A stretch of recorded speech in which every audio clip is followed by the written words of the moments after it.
प्यारे साथियों नमस्कार। आज के इस सेशन में हम बिहार एस्टेट के बारे में संपूर्ण जानकारी हम लोग लेंगे। बिहार एस्टेट में एलिजिबिलिटी क्या है, सिलेबस क्या है, एग्जाम पैटर्न क्या है, एज लिमिट क्या है, सब कुछ समझ लो एक वीडियो में प्रॉपर कंप्लीट हम इसके बारे में आपको बताने वाले हैं। सबसे पहले मैं आपको बता दूं कि बिहार एस्टेट को लेकर के अभी उनकी वेबसाइट पे तो उन्होंने अपडेट किया नहीं है फॉर्म की फिलअप को लेकर के या और भी जो चीज़ें हैं, लेकिन आपने देखा होगा कि बिहार एस्टेट के लिए यह 2 डेट बताई जा रही है। मतलब कि ऑनलाइन फॉर्म जो है 8 से 25 सितंबर 2025 के बीच भरे जाएंगे। और जो सोर्स है वो एग्जाम डेट्स के बारे में बताया गया है कि 4 अक्टूबर से लेके 25 अक्टूबर के बीच ही एग्जाम होगा।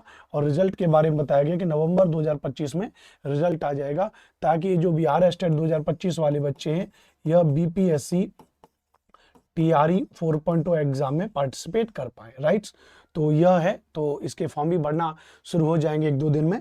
तो आज हम इसके बारे में एक संपूर्ण जानकारी करेंगे। सबसे पहले मैं क्या है सबसे लेकर के चलूंगा। पहला, अगर कोई फ्रेशर विद्यार्थी भी है जो पहली बार भी है, तो सबसे पहला है कि बिहार एस्टेट है क्या। तो बिहार एस्टेट के बारे में बात करेंगे तो यह ध्यान रखना, तो यह एक एलिजिबिलिटी एग्जाम है। यह क्या है भैया? यह एक एलिजिबिलिटी एग्जाम है, ध्यान रखना।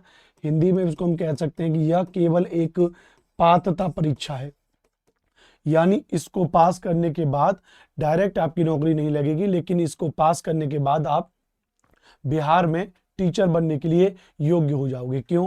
क्योंकि अगर हम बिहार की बात करें तो बिहार में 1 से 5 तक टीचर बनते हैं, जिनको हम प्राइमरी कहते हैं, जिसमें सीटेट पेपर 1 जिनका पास होता है वो फॉर्म भर पाते हैं। बिहार में एक 6वीं से 8वीं तक टीचर बनते हैं स्कूलों में, जिसको जूनियर कहते हैं, जहाँ सीटेट का पेपर 2 जिनका पास होता है वो फॉर्म भरते हैं। बिहार में 9वीं से 10वीं तक टीचर बनते हैं, जिसको टीजीटी कहते हैं, जहाँ पे फॉर्म भरने के लिए एक एग्जाम पहले से आपका पास होना चाहिए, जो पात्रता परीक्षा है, जिस एग्जाम को हम कहते हैं बिहार एस्टेट का एग्जाम। बिहार में एक 11 से 12 में टीचर बनते हैं, जिसको पीजीटी का एग्जाम कहते हैं। वहां पर नौकरी करने के लिए पेपर को पास करने से पहले एक एलिमेंट्री या एलिजिबिलिटी एग्जाम होता है, जिसको हम लोग बिहार एस्टेट कहते हैं। इसका मतलब अनुपम सर, बिहार एस्टेट 9वीं 10वीं और 11वीं 12वीं दोनों पर काम करेगा? जी हाँ, ये बिल्कुल दोनों पर काम करेगा। इसलिए अगर हम बात करेंगे तो बिहार एस्टेट के 2 पेपर होते हैं। एक तो होता है बिहार एस्टेट का, अगर हम बात करेंगे, पेपर 1 होता है, याद रखना भैया। राइट, एक तो हो जाएगा, क्या हो जाएगा? एक तो हो जाएगा पेपर 1 हो जाएगा, ध्यान रखना। ये कलर आपको दिख नहीं रहा होगा, तो एक तो हो जाएगा आपका पेपर 1। पेपर 1 अगर आपने बिहार एस्टेट का पास कर लिया तो इसका मतलब 9वीं 10वीं में टीचर बनने के लिए योग्य हो जाओगे। एक हो जाएगा जिसको हम कहते हैं पेपर 2। अगर आपने पेपर 2 पास कर लिया तो आप 11वीं और 12वीं में टीचर बनने के लिए योग्य हो जाओगे। तो अब आप समझ गए होंगे कि बिहार एस्टेट क्या है। तो बिहार एस्टेट एक पात्रता परीक्षा है, ध्यान रखना भैया। अब दूसरी बारे में बात करें मैटर के बारे में, दूसरा महत्वपूर्ण जो बात है उसके बारे में बात करेंगे, वो है एलिजिबिलिटी क्या होनी चाहिए। तो हर वो विद्यार्थी जिसने ग्रेजुएशन किया है, प्लस जिसने बीएड किया हुआ है, वह बिहार एस्टेट के पेपर 1 के एग्जाम को दे सकता है। पेपर 1 9वीं 10वीं के लिए। तो ग्रेजुएशन और अगर बीएड किया है तो पेपर 1 के फॉर्म को भर सकता है। वहीं अगर हम बात करेंगे पोस्ट ग्रेजुएशन, वहीं अगर विद्यार्थी ने पोस्ट ग्रेजुएशन किया हुआ है प्लस जिसने बीएड किया हुआ है, तो बिहार एस्टेट के पेपर 2 का फॉर्म भर पाएगा। क्योंकि पेपर 2 पीजीटी के लिए होता है, 11-12 के लिए होता है, तो वहां पे जो एलिजिबिलिटी है वह पोस्ट ग्रेजुएशन है।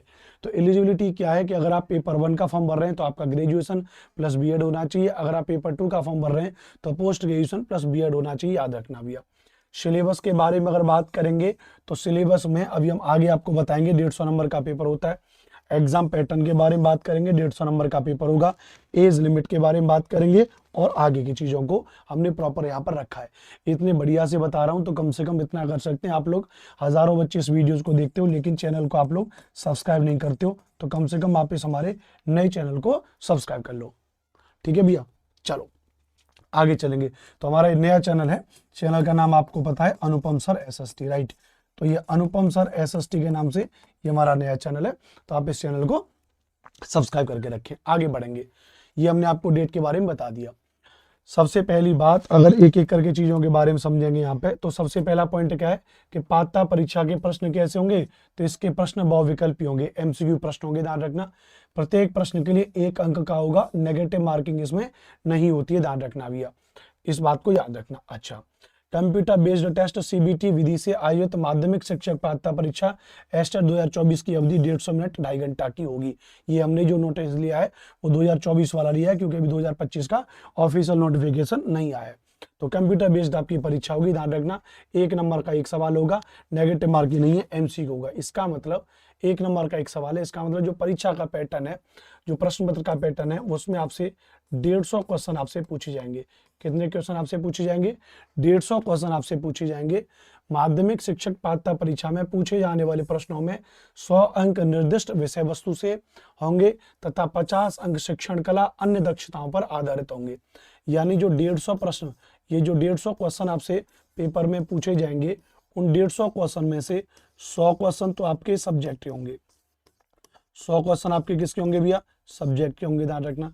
प्लस 50 क्वेश्चन की बात करेंगे तो 50 क्वेश्चन आपका जो कॉमन पेपर है। कॉमन पेपर का मतलब इस 50 क्वेश्चन में भी अगर बात करें तो इस 50 क्वेश्चन में भी 30 क्वेश्चन आपके पूछे जाएंगे आर्ट ऑफ टीचिंग के। किसके पूछे जाएंगे भैया? आर्ट ऑफ टीचिंग के आपके 30 सवाल पूछे जाएंगे। वहीं इसमें आपके 5 क्वेश्चन आपके पूछे जाएंगे जीके जीएस को लेकर के पूछे जाएंगे। वहीं आपके में 5 क्वेश्चन आपके इसमें ईवीएस को लेकर के पूछे जाएंगे। वहीं 5 क्वेश्चन आपके इसमें मैथ को लेकर के पूछे जाएंगे। और वहीं 5 क्वेश्चन आपके इसमें रीजनिंग को लेकर के पूछे जाएंगे। तो यह आपका टोटल सिलेबस हो जाएगा। ये 100 नंबर का सब्जेक्ट आपका कॉमन है। आपने ग्रेजुएशन में आपके पास क्या है? गणित है, विज्ञान है ना, एसएसटी है, या जो भी सब्जेक्ट है, कोई भाषा का सब्जेक्ट है, हिंदी है, संस्कृत है, उर्दू है, जो भी है उसके आधार पर हो जाएगा। जैसे 100 नंबर का हमारा जो सब्जेक्ट है वो एसएसटी सब्जेक्ट है। कौन सा सब्जेक्ट है? एसएसटी है, जिसकी क्लास आपकी मंडे से शुरू हो जाएंगी इसी यूट्यूब चैनल पर। तो मंडे से हम आपको 100 नंबर की एसएसटी की तैयारी कराएंगे, तो आप चैनल को सब्सक्राइब कर लीजिएगा, राइट। अच्छी बात है। तो 100 तो नंबर सब्जेक्ट हो गया और 50 क्वेश्चन का ये हो गया। 50 क्वेश्चन का पूरा एक मॉडल पेपर में आपको कराऊंगा। 50 प्रश्न का पूरा एक मॉडल पेपर में आपको कराऊंगा, complete model paper per day, जिसकी पीडीएफ आपको बिल्कुल फ्री में मेरे टेलीग्राम चैनल पर मिल जाएगी। टेलीग्राम चैनल का नाम ध्यान रखना, एसएसटी बाई अनुपम सर। तो एसएसटी बाई अनुपम सर के नाम से हमारा टेलीग्राम चैनल है, आप उसको जरूर ज्वाइन कर लीजिएगा, ठीक है। चलो खैर आगे बात करेंगे। तो निर्दिष्ट विषय वस्तु में यानी जो सब्जेक्ट होगा 100 नंबर का, शिक्षण कला यानी आर्ट ऑफ टीचिंग, और अन्य दक्षता में एनवायरमेंट, जीके जीएस, मैथ और रीजनिंग हो जाएगा। टोटल आपका 150 क्वेश्चन होगा, 150 मिनट है, 150 अंक है, कोई भी नेगेटिव मार्किंग आपका नहीं है, ध्यान रखना। स्पेसिफिक सब्जेक्ट 100 क्वेश्चन का, आर्ट ऑफ टीचिंग 30 क्वेश्चन की, general knowledge 5 question, environment 5 question, mathematics 5 question, logical reasoning 5 question. Total आपके लिए हो जाएंगे 150 क्वेश्चन हो जाएंगे आपके लिए, और 150 ही आपके मार्क्स हो जाएंगे। तो 150 ही क्वेश्चन हो जाएंगे, 150 ही आपके क्या हो जाएंगे? मार्क्स हो जाएंगे, ध्यान रखना भैया। अब बात करते हैं उम्र सीमा में। किसकी बात करते हैं? उम्र सीमा में। किसकी? उम्र सीमा में। तो उम्र सीमा में बात करेंगे तो अभी तक हमने आपको क्या बता दिया? तो अभी तक हमने आपको जो चीजें बताई, एलिजिबिलिटी बता दी, सिलेबस के बारे में बता दिया। अब सिलेबस का मतलब भाई अब आर्ट ऑफ टीचिंग का क्या सिलेबस है, आप उसमें कौन कौन से टॉपिक आते हैं, एसएसटी में कौन कौन से टॉपिक आते हैं, तो मैं आपको बहुत बता चुका हूँ। अब कोई भी सब्जेक्ट है, हिंदी है, गणित है, उसका डिटेल में सब्जेक्ट तो आपको पता होना चाहिए। एग्जाम पैटर्न के बारे में बता दिया 150 नंबर का। अब हम बात करेंगे एज लिमिट के बारे में। एज लिमिट क्या है? तो एज लिमिट के बारे में बात करेंगे तो इसमें कहा गया कि जो न्यूनतम आयु सीमा है उसको 21 वर्ष रखी गई है। मतलब मिनिमम आपकी उम्र कितनी होनी चाहिए? मिनिमम आपकी उम्र 21 वर्ष होनी चाहिए, ध्यान रखना भैया। उसके अलावा अगर हम बात करेंगे अधिकतम आयु की सीमा में, अधिकतम आयु की सीमा में अगर बात करेंगे तो अनारक्षित पुरुष, जो जनरल कैटेगरी का पुरुष है उसके लिए 37 वर्ष आयु है, और वही जनरल कैटेगरी की अगर महिला है तो उसके लिए 40 वर्ष आयु है, क्योंकि बिहार में महिलाओं को अतिरिक्त और जो आरक्षण दिया गया है, ध्यान रखना है ना, ध्यान रखना। तो जनरल में पुरुष और महिला में अंतर हो गया 37 और 40 साल। अब अगर वो पिछड़ा कैटेगरी से है तो पिछड़ा कैटेगरी का अगर पुरुष और महिला होगा तो वहां पे 40 वर्ष हो जाएगा, ध्यान रखना। अति पिछड़ा वर्ग में पुरुष और महिला हो जाएगा तो यहाँ पर भी 40 वर्ष हो जाएगा। अनुसूचित जाति में पुरुष और महिला, और अनुसूचित जनजाति में पुरुष और महिला, वहां पर 42 साल उम्र हो जाएगी, याद रखना।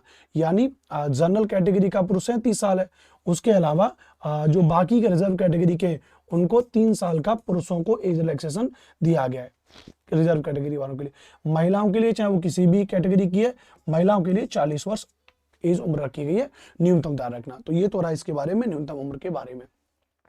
अब आपको 150 नंबर में से कितने नंबर मिनिमम लाने चाहिए, उत्तीर्ण मतलब कितने नंबर होने चाहिए। तो उसके आधार पर सामान्य कैटेगरी के विद्यार्थी के लिए 50% अंक होने चाहिए। अगर 50% अंक आपके हैं तो आपका पेपर पास हो जाएगा।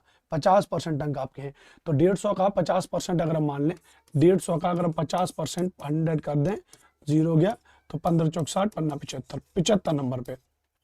तो कोई विद्यार्थी 75 नंबर अगर लेकर के आ रहा है तो 75 नंबर पर जनरल वाले का पास हो जाएगा। 100 में से अगर आप 75 नंबर भी नहीं लेके आ पाए तो इसका मतलब फिर आपका तैयारी करना बेकार है, हमारा पढ़ाना आपको बेकार है, फिर आपको कुछ और काम करना चाहिए। अगर आप 100-150 में से 75 नंबर भी नहीं ला पा रहे, वो भी अगर आप पिछड़ा वर्ग कैटेगरी से हैं तो 45.5% हो जाएगा। तो इसमें और 5% और आप कम कर दो, तो 5% अगर आप इसमें कम कर दोगे तो लगभग और 5-7 नंबर कम हो जाएंगे, जो भी आप देखना।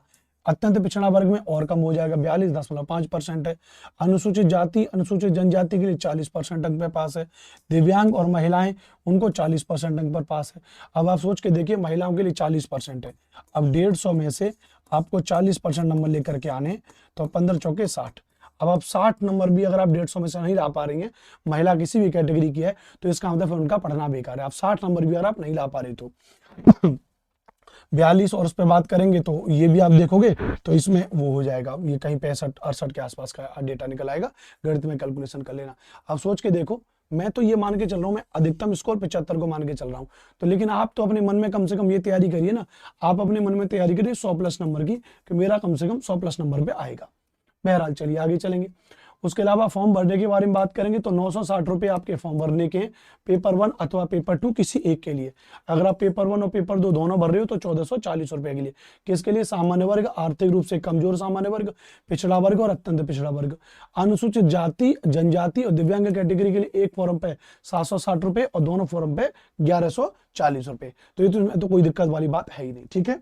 चलिए, उसके अलावा अगर बात करें प्रमाण पत्रों को अपलोड करना, कौन कौन से प्रमाण पत्र आपको अपलोड करने पड़ेंगे, तो अभ्यर्थी निम्नांकित प्रमाण पत्रों की अभिप्रमाणित प्रति अपलोड करेंगे।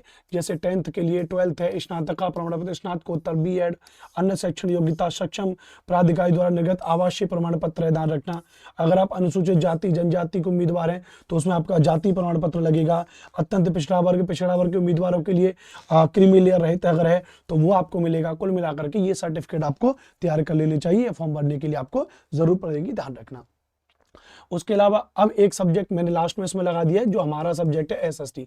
जनरली सब्जेक्ट्स में कॉम्बिनेशन होता है, तो बच्चे में एसएसटी वाले बच्चे हमसे पूछते हैं।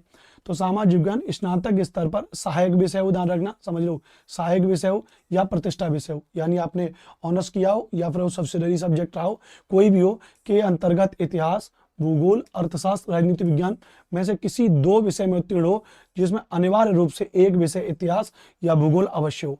प्राचीन इतिहास विषय को इतिहास विषय के समकक्ष माना जाएगा। मतलब इन 4 विषय में से अगर आप एसएसटी से बिहार स्टेट का पेपर देना चाह रहे हो, पेपर 1, तो एसएसटी से अगर आप दे रहे हो तो इतिहास, भूगोल, अर्थशास्त्र, राजनीति शास्त्र, इनमें से किसी 2 विषय, कोई 2 विषय आपने पढ़े होने चाहिए, लेकिन उनमें से एक विषय इतिहास रहा हो। तो मान लीजिए अगर आपने हिस्ट्री पढ़ा है तो आपके पास दूसरा सब्जेक्ट ज्योग्राफी, पॉलिटी और इकोनॉमिक्स रहा हो। अगर आपने दूसरा सब्जेक्ट ज्योग्राफी पढ़ा है तो इसमें हिस्ट्री हो, पॉलिटी हो, इकोनॉमिक्स हो, ये आपके पास होना चाहिए। ये आपका क्या हो जाएगा? सब्जेक्ट कॉम्बिनेशन हो जाएगा। तो एक कंप्लीट वीडियो, कंप्लीट जानकारी मैंने आपको दे दी, एक एक चीजों को विधिवत तरीके से। और अक्टूबर में आपका पेपर भी है, बढ़िया तरीके से पढ़ाई करते रहिए। 30 दिन की एक स्ट्रेटेजी में आपको बना करके देख चुका हूँ। 30 दिन में हम आपका बढ़िया तरीके से आपको तैयारी कराएंगे, तो आप उसको देख लीजिएगा। और वीडियोस को सब्सक्राइब, मतलब चैनल को हमारे को सब्सक्राइब करिएगा भैया। और ये पीडीएफ अगर आपको चाहिए जो मैंने पढ़ाया हूँ, तो इसके लिए आप टेलीग्राम चैनल जरूर ज्वाइन कर लीजिएगा, एसएसटी बाई अनुपम सर। तो एसएसटी बाई अनुपम सर के नाम से टेलीग्राम चैनल है, आप उसको ज्वाइन कर लीजिएगा, ठीक है भैया। चलिए, बहुत बहुत धन्यवाद, बहुत बहुत शुक्रिया आज के सेशन को ज्वाइन करने के लिए। कल मुस्कुराते रहिए, कल फिर से मुलाकात करेंगे। मुस्कुराते रहिए भैया, पढ़ते रहिए। जय हिंद, वंदे मातरम।